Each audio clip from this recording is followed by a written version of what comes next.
So I just wanted to make a real quick video kind of going over the differences in some of these synthetic rubber boards for those of you out there who may be like me, who are getting into these for the first time and you've read a lot about them but haven't really seen what they're like, what it's like to cut on them versus different types.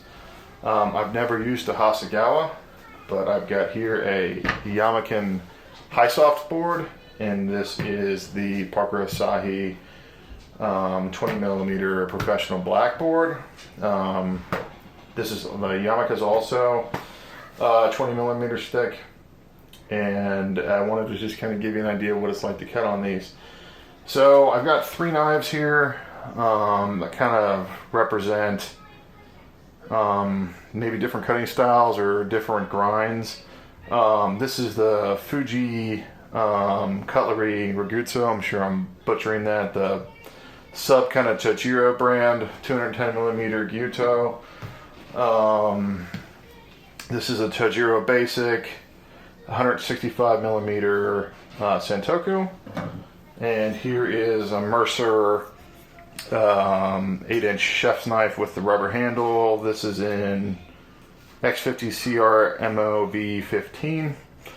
And this kind of represents my most laser knife. This thing is ridiculous. It's kind of middle of the road. And the Gyuto kind of more workhorse grind, softer steel. So again, this is the Hi-Soft, this is the Asahi, and I just kind of wanted to go over some basic differences. First thing you're going to probably notice is this one looks marked up like crazy. Well, this really doesn't. And these show everything. If I were to just use the spine of the knife, you immediately see a mark here. Even my finger on the Parker Asahi, it's there, but goes away pretty quickly. Any little thing that this touches, really, and just even my fingernail, it'll start to pick stuff up. You don't really see that on the Parker Asahi. This is also a far grippier material than this. Both of them will catch your knife. You almost have to try to do it on the Parker Asahi, while this will do it pretty regularly. And it also kind of depends on what kind of chop or slicing or cut that you do. Also a qualifier, I'm not good at any of this stuff. I'm just getting started. I'm just an idiot with more money than sense. But figured, hey, for other idiots out there, this is it. So I'll show you kind of what I talk about. When you're doing kind of a pool cut, this board is fantastic. I love the way it feels. It's quiet. It feels very, very, very soft. The Asahi feels that much better. Less resistance though on a pull cut like that. I don't mind a little bit of resistance.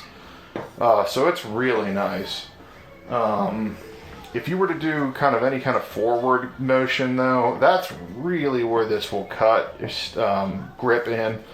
The knife is catching a bunch here. If I hold it with like almost no pressure and try to go in, I'll just slide up. If I try that on the Asahi, it happens as well, but you see the knife will kind of glide along the surface a little bit, whereas on here it's just really work. It's like you're kind of walking in mud. Any kind of chopping stuff, both feel good. I would not hesitate to chop on either one of these. I like the feedback from this more, a little more bounce back from it, where this kind of more takes the impact, if that makes any sense. For the push cutting, with kind of a, I'd say they feel pretty similar to me on, yeah, go ahead and throw it away, buddy. Is Mom awake?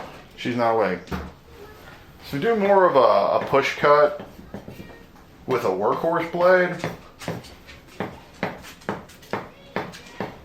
So try to chop my finger off there.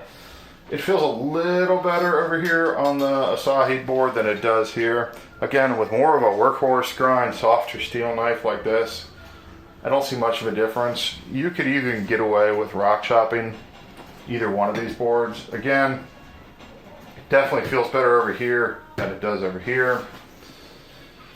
We move on to something with a harder steel and most likely a better grind. Any kind of slicing motion, pull, cutting, feels great on both boards. If that's the primary way that you cut, I'd be happy with either one of these. Forward again, this really catches. This is pretty good over here. And then push chopping, definitely feeling it here, hitting up against this a lot with my finger. This moving pretty well. I can really kind of aggressively go at it. It's not too bad on this board either, to be completely honest with you. Either board here I think would be fine for a knife like this, though I would prefer this. It just feels really, really good. Well, this really wants to grip going forward. And again, it's not that you do a motion like this on a board often, but if I wanted to say push cut and you're one of those people that might like to go through it, this really catches as you do that. Where this really doesn't that bad on a knife like this. Last one I wanted to bring up here was my the Mercer Chinese chef's knife. This thing is insane. For the money, for what you pay for this on Amazon, I'd have to go double check. I want to say somewhere around like 25 to 30 bucks, maybe a little bit more. Make sure you get the one with the rubber handle. It's got the better steel. There's one with a wood handle that looks a little nicer, but it's a worse steel. This is the closest thing I own to a laser. And on this board, it is just, I mean, oh my goodness. I'm not even putting any pressure on the board, and it's just stuck. Over here on the Asahi, it will move, but it's definitely catching a little bit. We're over here, like again, I can't move the knife. I can kind of move it over here. It's just, I mean, yeah, it's just so much grippier over here. If you ever do a chance where you gotta get the tip up too high too, I mean, you're just dead in the water. I'm guessing that's gonna happen here. It will. I can kind of get through it here. I feel like I would damage the board. Another side effect so far with the Asahi board, again, this is a laser. This is gonna show every little cut on here. I'm not really seeing anything so far on this board. I might be able to feel maybe something in there. Maybe. Well, I mean, they're very on, and they're just surface scratches really, but they do show. Everything shows on this board, so it's just something to be aware of. Push cutting on this will absolutely stop the second you hit it. If you want something more like a feel of a wood, where you kind of continue going, this board is definitely not for you. Where on the Asahi with the laser, I mean, it still catches pretty good, but you do kind of get through it. Where you just can't on this, and again, you can't on that. Though once you used to cut on these, cutting on something like bamboo, God, it feels horrible. Biggest difference though between these two boards is going to be the price, in my opinion.